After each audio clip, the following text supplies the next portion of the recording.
इससे पहले वाली वीडियो में आपको रेड ट्रैप पार्ट फर्स्ट मतलब हाफ पार्ट उसका मैंने बताया था, और अब आगे क्या होता है देखिएगा। जैसा लास्ट में बताया कि जो रेड ट्रैप सेलर था वो एक क्रॉफ्टर के यहाँ पर रुकता है रात को, और सुबह कैसे उसको वो डिच करके डिसीव करके उसका पैसा चुरा लेता है, और चुरा कर वो पब्लिक हाईवे से ना होकर जंगल की तरफ से निकल पड़ता है। बट वहाँ पर काफ़ी उसको प्रॉब्लम्स हो जाती हैं, और घूमते घूमते उस जंगल में रात हो जाती है, क्योंकि वो जो जंगल था, फॉरेस्ट था, that was very much confusing, और उसे रास्ता समझ ही नहीं आया। और रात होते होते वो बहुत ज़्यादा परेशान हो गया, दुखी हो गया, और उसे लगने लगा कि बस आज तो उसका काम तमाम हो जाएगा, he will be no more in this world. और ये सोचकर वो ज़मीन पर लेट जाता है, गिर जाता है। पर जैसे ही वो ज़मीन पर गिरता है तो उसके कानों में एक आवाज़ आती है, एक ठक ठक की आवाज़, और वो आवाज़ लगातार आ रही होती है। और उस आवाज़ को सुनकर कोई भी पहचान सकता था कि वो एक हैमर की आवाज़ थी, हथौड़ों की आवाज़ थी। अब वो एनी हाउ अपने आप को ठीक ठाक करके अपनी पूरी ताकत से खड़ा होता है, और उस दिशा में चलने की कोशिश करता है जिधर से आवाज़ आ रही होती।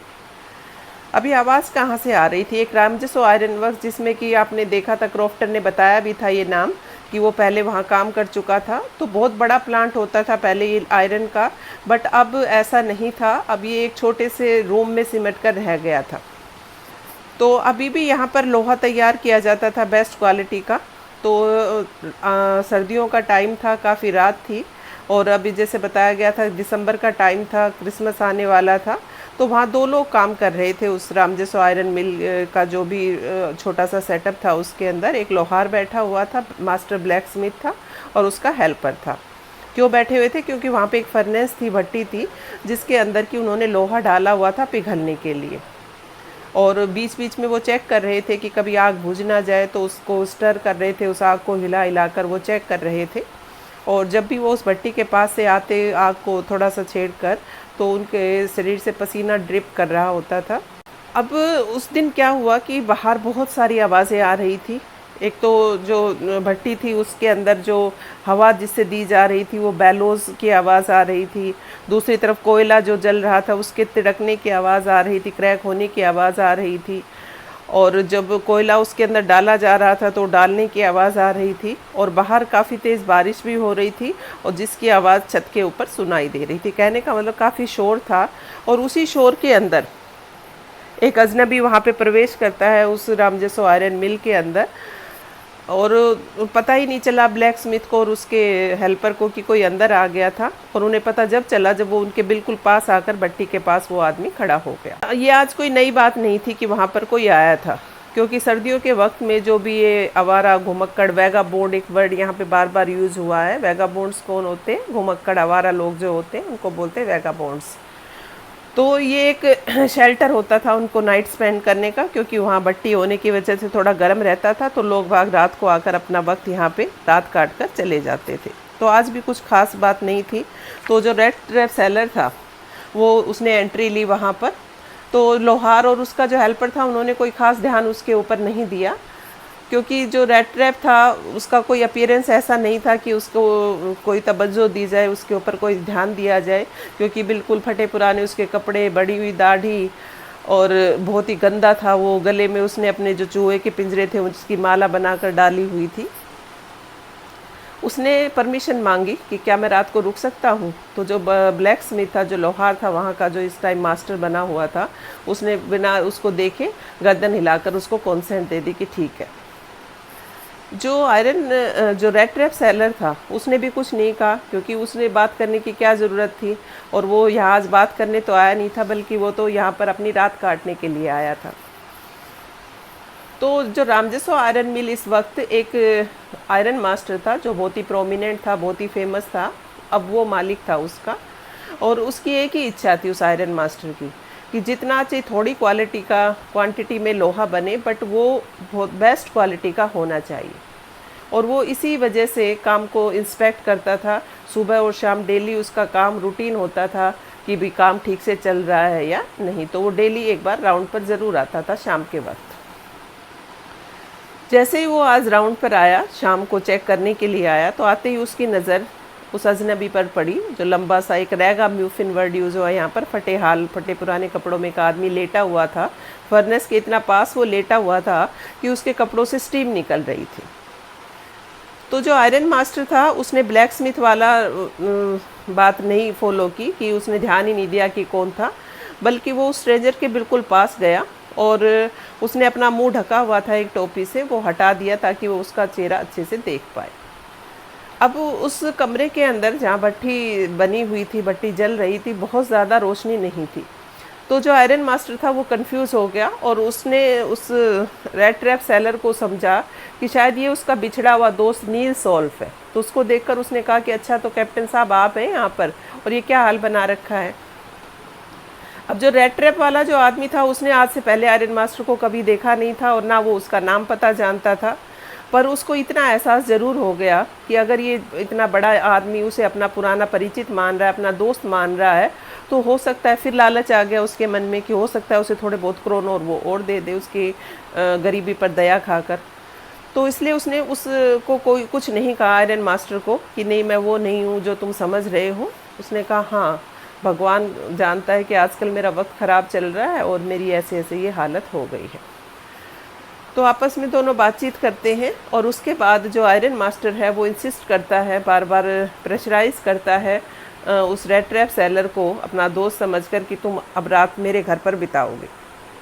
बट जो रेड ट्रैप सेलर है वो इस चीज़ के बारे में बार बार मना करता है कि नहीं, मैं वहाँ नहीं जाऊँगा, क्योंकि उसे क्या लग रहा था कि वहाँ जाने का मतलब ये है अपने आप को शेर की गुफा में डालना। क्यों ऐसा क्यों लग रहा था? क्योंकि उसके पास 30 क्रोनोर थे और उसे पता था कि जैसे ही सुबह जब दिन निकलेगा, जब पूरी रोशनी होगी, तो उसका भांडा फूट जाएगा कि जो आयरन मास्टर समझ रहा है वो आदमी तो है नहीं। तो उसे लगा कि वहाँ जाकर फंसने वाली बात है, तो इसलिए उसने उसको बार बार मना कर दिया। आयरन मास्टर को ये लग रहा था कि शायद जो रेड ट्रैप सेलर है, जो जिसको वो अपना दोस्त समझ रहा था, उसे शर्मिंदगी आ रही थी, उसे बुरा लग रहा था बहुत ही कि उसके कपड़े वड़े फटे हुए थे, उसकी हालत इतनी ख़राब थी, इतना गंदा वो बना हुआ था। तो उसने उसको कहा भी कि ये मत सोचो कि मैं बहुत बड़े घर में रहता हूँ और हमारे घर बहुत लोग हैं। और उसने बताया कि तुम्हें पता ही होगा मेरी वाइफ तो मर चुकी है और बेटे मेरे अब्रोड रहते हैं और घर पे सिर्फ मैं और मेरी बड़ी बेटी रहते हैं। और अब क्रिसमस आने भी वाला है, तो मेरी बेटी बल्कि चाह भी रही थी कि कोई क्रिसमस में हमें कंपनी देने वाला हो, तो अच्छा है तुम आ गए हो, तो मिलकर हम क्रिसमस सेलिब्रेट करेंगे। पर वो जो स्ट्रेंजर था, जो रेड ट्रैप सेलर था, वो बार बार मना करता रहा और उसके बाद आयरन मास्टर वहाँ से चला गया। और उसने जाते जाते उस ब्लैक स्मिथ को कहा, उस लोहार को जो वहाँ काम कर रहा था, इंचार्ज था वहाँ का, कि शायद आज जो कैप्टन साहब है वो तुम्हारे साथ ही नाइट स्पेंड करना चाहते हैं। पर जाते जाते वो हंस रहा था जो आयरन मास्टर था, और ब्लैक स्मिथ समझ गया कि अभी ये कुछ और करेगा, इसने अभी हार पूरी तरह से नहीं मानी है। और उसकी बात सच्ची निकली। मुश्किल से आधा ही घंटा हुआ था कि घर उस आयरन वर्क्स के बाहर एक गाड़ी के रुकने की आवाज़ सुनाई दी, और अब इस बार कोई नया इंसान अंदर आया। ये आयरन मास्टर नहीं था, बल्कि इस बार उसने अपनी बेटी को भेजा था, और उसे ये लग रहा था कि उसकी बेटी के अंदर लग क्या रहा था, उसको ये मतलब ये मानता था वो कि उसकी बेटी के अंदर कन्विंसिंग पावर उसकी बजाय ज़्यादा है, और उसे लगा कि वो उसे मनाकर घर ले आएगी। तो उसकी बेटी अंदर आती है, एक वैलेट, एक नौकर उसके साथ आता है, एक सुंदर सा कोट उस नौकर के हाथ में होता है। जो लड़की थी वो देखने में बहुत ज़्यादा सुंदर नहीं थी, बट स्वभाव में काफ़ी मोडेस्ट थी, विनम्र थी और बहुत ही शर्मीली सी थी। फोर्स में सब कुछ वैसे ही था, उस कमरे में रामजसो आयरन मिल में सब वैसे ही था जैसा इससे पहले था। वही काम चल रहा था। मास्टर ब्लैक स्मिथ और उसका अप्रेंटिस बैठे हुए थे, लोहा पिघल रहा था भट्टी के अंदर। जैसे ही उस लड़की की नज़र उस पर पड़ी रेड ट्रैप सेलर पर, उसने उसकी टोपी उठाई तो चेहरा देखने के लिए, तो ऐसा लगा जैसे वो आदमी एक आंख खोलकर सोता था। तो sleep with one I open का मतलब यहाँ पर एक आंख खोलने से मतलब क्या है, बहुत ही चौकन्ना सोना, कच्ची नींद में सोना। और जैसे उस लड़की ने उसकी हैट हटाई, वो एकदम से उठकर बैठ गया और बड़ा डरा डरा सा वो लग रहा था। तो उस लड़की ने अपना इंट्रो दिया कि मेरा नाम एडला विलियमसन है, और बताया उसने कि मेरे पापा आपको लेने आए थे, और पर उन्होंने कहा कि आप यहीं रुकना चाहते हो, तो मैं उनसे परमिशन लेकर आई हूँ और मैं चाहती हूँ कि कैप्टन आप हमारे साथ क्रिसमस बिताएं, और मुझे बड़ा अफसोस है कि तुम्हारा वक्त इतना ख़राब चल रहा है। उस लड़की ने बहुत ही कंपैशनेटली, बहुत ही सहानुभूतिपूर्वक नज़रों से उसको देखा, और उसका जो देखने का, उसका बात करने का तरीका ऐसा था, जो रेड ट्रैप सेलर था वो उसके साथ उसके घर जाने के लिए तैयार हो गया। पर वो लड़की बहुत ज़्यादा इंटेलिजेंट थी। उसने पहली नज़र में ये देख लिया कि ना तो ये आदमी मुझे पढ़ा लिखा लग रहा है, और मुझे ऐसा लग रहा है जैसे ये कहीं चोरी वोरी करके आया हुआ है या जेल से भागा हुआ है। एनी हाउ उसको वो घर ले गई तो दोनों बाप बेटी घर पर डिस्कशन करते हैं, और जो आयरन मास्टर था बड़ा खुश था कि आज वो अपने पुराने दोस्त को घर लेकर आया। तो वो डिस्कस करते हैं कि जैसे ही अब उसको हम ले आए हैं तो उसको अच्छे से खिलाए पिलाएंगे, क्योंकि बहुत ज़्यादा वो कमज़ोर था, और दूसरा उसका काम धंधे के बारे में कुछ सोचेंगे। सुबह हो गई थी, लड़की अपना खाना उस पर ब्रेकफास्ट टेबल पर ब्रेकफास्ट रेडी कर रही थी। तो उसने अपने पापा को अपना जो डाउट था वो बता दिया कि पापा आप कह रहे हो ये कैप्टन है, पर मुझे तो कहीं से ऐसा लगता नहीं है कि ये पढ़ा लिखा या कैप्टन है। तो उसके फादर ने उसे समझाने की कोशिश की कि ऐसा है बेटी, इसका वक्त ख़राब चल रहा है, और अभी देखना जब सुबह इसको नहलाए दहलाएंगे और ये तैयार होगा तो देखना तुम्हें ये कुछ और ही नज़र आएगा। उसी वक्त जब ये बात वो कर ही रहे थे तो जो दरवाज़ा खुलता है, सुबह हो चुकी थी, और वही जो अजनबी जिसको रात को लेकर आए थे अपना दोस्त समझकर, कैप्टन समझकर, वो अंदर आता है, और बहुत ही साफ़ सुथरा बना हुआ था। अच्छे उसने अब कपड़े पहन लिए थे, क्योंकि जो नौकर थे उन्होंने उसको बात करवा दिया था, उसके बाल काट दिए थे और दाढ़ी बना ली थी उसने। और दूसरा उसको कपड़े भी अच्छे वाले पहनाए हुए थे। सूट उसने पहना हुआ था जो आयरन मास्टर का ही था। वाइट शर्ट उसके नीचे उसने डाली हुई थी, टाई वाई लगा रखी थी, जूते पहने हुए थे, मतलब एक जेंटलमैन एक तरह से वो बन गया था। हालांकि जो गेस्ट था बहुत ज़्यादा स्मार्ट लग रहा था, पर आयरन मास्टर उसको देखकर बिल्कुल खुश नहीं हुआ, बल्कि उसने बड़ी त्योरियां चढ़ाकर बड़े गुस्से से उसको देखा। क्यों देखा? क्योंकि अब दिन निकल आया था, और दिन के उजाले में उसे समझ आ गया कि उससे रात को गलती हो गई थी। ये वो इंसान नहीं था जिसको कि वो अपना दोस्त कैप्टन नील सोल्फ समझ बैठा था। तो उसने चीख कर उसको कहा कि ये सब क्या है। तो जो रेड ट्रैप सेलर था उसने कुछ नहीं कहा, चुपचाप वो खड़ा रहा, और वो समझ गया कि ये जो अभी जो सारा शानो शौकत, उसको अच्छे कपड़े और अच्छा जो ट्रीटमेंट मिला था, बस ये थोड़ी देर का ही मेहमान था, इसका खात्मा होने वाला था। तो उसने कहा कि सर मेरा तो कोई फ़ॉल्ट है नहीं, मैंने तो कोई ये कहा नहीं आपको कि मैं आपका दोस्त हूँ, मैं कैप्टन हूँ, बल्कि मैंने तो आपको बार बार ये रिक्वेस्ट भी की थी कि मैं आपके घर नहीं आना चाहता। अब मैंने वैसे भी आपका कुछ बिगाड़ा तो है नहीं, मैंने सिर्फ आपका एक सूट पहना हुआ है, तो आप अपना सूट वापस ले लो, मैं यहाँ से चला जाता हूँ। अब आयरन मास्टर को भी कहीं ना कहीं ये पता था कि गलती उससे हुई है, तो इसलिए वो थोड़ा हेजिटेट करते हुए उसने कहा कि पर तुमने सच भी तो नहीं बताया, ये बात तो तुम भी मानो ना, और मुझे लगता है कि अब मुझे पुलिस को बुला लेना चाहिए। तो इस बात पर जो रेड ट्रैप सेलर था, जो ट्रैम्प था, उसको गुस्सा आ गया, और उसने मेज़ के ऊपर मुक्का मारते हुए कहा कि मैं बताता हूँ तुम्हें मिस्टर आयरन मास्टर कि ये वही पुराना राग अपना कि पूरी दुनिया एक जो वर्ल्ड है वो एक रेड ट्रैप है, और बहुत सारी चीज़ें जो हमें ऑफ़र की जाती हैं वो हमारे लिए कुछ नहीं बल्कि एक बेट है, और वो हमारे जैसे गरीब लोगों को फंसाने के काम आती है, और जैसे ही हम फंस जाते हैं तो वो बंद हो जाता है। आयरन मास्टर उसकी बात सुनकर हंसने लगा। तो उसने कहा चलो एनी हाउ मैं पुलिस को नहीं बुलाता हूँ, बट अब तुम यहाँ से चले जाओ। अब जैसे ही वो आदमी दरवाज़ा खोलकर जाने लगा तो जो आयरन मास्टर की बेटी थी एडला, उसने इंटरसीड किया, वो बीच में आ गई और उसने दरवाज़ा बंद कर दिया और उसको जाने नहीं दिया। तो उसके फादर ने कहा भी कि तुम ये क्या कर रही हो? तो उसकी बेटी ने कहा कि हमने एक भूखे इंसान को वादा किया था कि हम क्रिसमस उसके साथ सेलिब्रेट करेंगे, तो मैं चाहती हूँ कि हम क्रिसमस इसके साथ ही मनाएं, चाहिए जो भी है।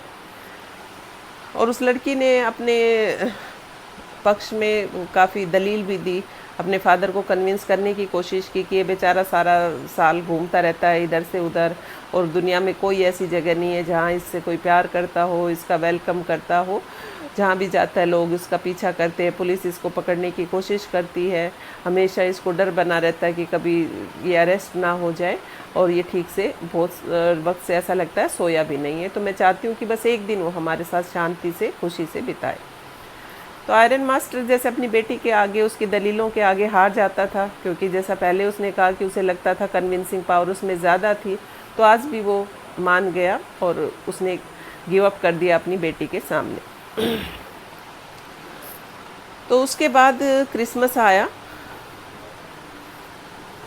और शाम को जैसे क्रिसमस पार्टी हुई घर में, सब लोग इकट्ठा हुए। जहाँ तक उस रेड ट्रैप सेलर की बात थी, उसने किसी को कोई परेशानी किसी के लिए खड़ी नहीं की, क्योंकि उसने तो एक ही काम किया पूरे दिन, सोता रहा वो पूरी दोपहर एक करवट सोया पड़ा रहा वो। जब उसे खाने के लिए उठाया गया तो उठकर आया, खाकर वो फिर से सो गया।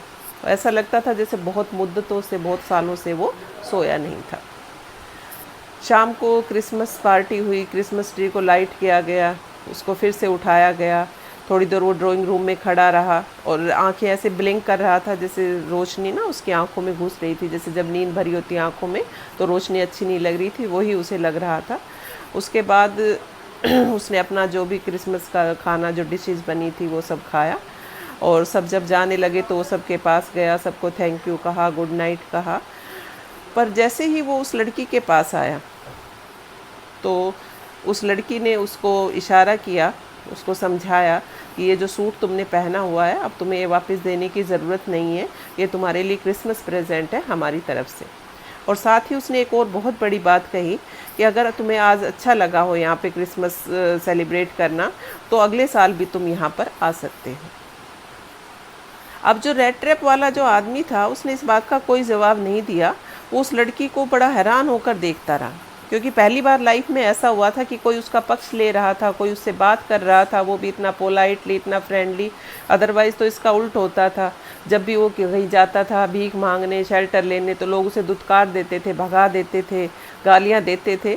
तो उसे उन सब की आदत थी। तो ये ऐसा जो अनएक्सपेक्टेड बिहेवियर था ना, उसे बड़ा अजीब ही लग रहा था और बड़ा उसको इफ़ेक्ट कर रहा था कि ये सब क्या हो रहा था। वो लड़की इतना उसके साथ ऐसा इतना अच्छा व्यवहार कैसे कर रही थी।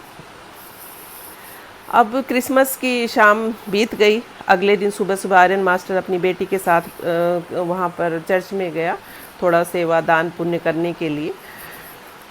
जब वो लोग घर आ रहे थे तो जो आयरन मास्टर की बेटी थी वो बहुत उदास बैठी हुई थी, क्योंकि चर्च में उन्हें पता चला कि जो ओल्ड क्रॉफ्टर था आयरन वर्क्स का, उसको रोब कर लिया था, उसको लूट लिया था। और लूटने वाला इंसान कौन था? एक रेड ट्रैप सेलर था। तो दोनों बाप बेटी को पता चल गया कि जिस आदमी को उन्होंने घर में रोका हुआ था, एक्चुअल में क्या था? वो एक थीफ था, एक चोर था। तो उसके बाद तो उसके पापा शुरू हो गए आयरन मास्टर, उनको मौका मिल गया, उन्होंने अपनी बेटी को सुनाना शुरू कर दिया कि हाँ, जिस आदमी को तूने रखा था ना घर में, वो चोर है, तुमने बहुत अच्छा किया, और जब तक हम घर पहुँचेंगे ना, देखना घर में एक भी सामान अगर मिल जाए तो। और जैसे ही गाड़ी घर के सामने रुकी, आयरन मास्टर ने अपने नौकर से पूछा कि वो अजनबी अभी है या चला गया। और उसने ये भी बताया अपने नौकर को कि जो घर में रुका हुआ है ना, ये कोई और नहीं बल्कि एक चोर है। तो उनका जो वैलेट था, जो नौकर था, उसने कहा कि सर वो तो चला गया, और ना वो अपने साथ कुछ लेकर गया बल्कि कुछ दे गया है। वो तो जो एडला है, जो आपकी बेटी है, उसके लिए वो तो एक गिफ्ट देकर गया है, और बोल कर गया है कि भाई अगर वो इसको एक्सेप्ट करेंगी तो उसे बड़ा अच्छा लगेगा।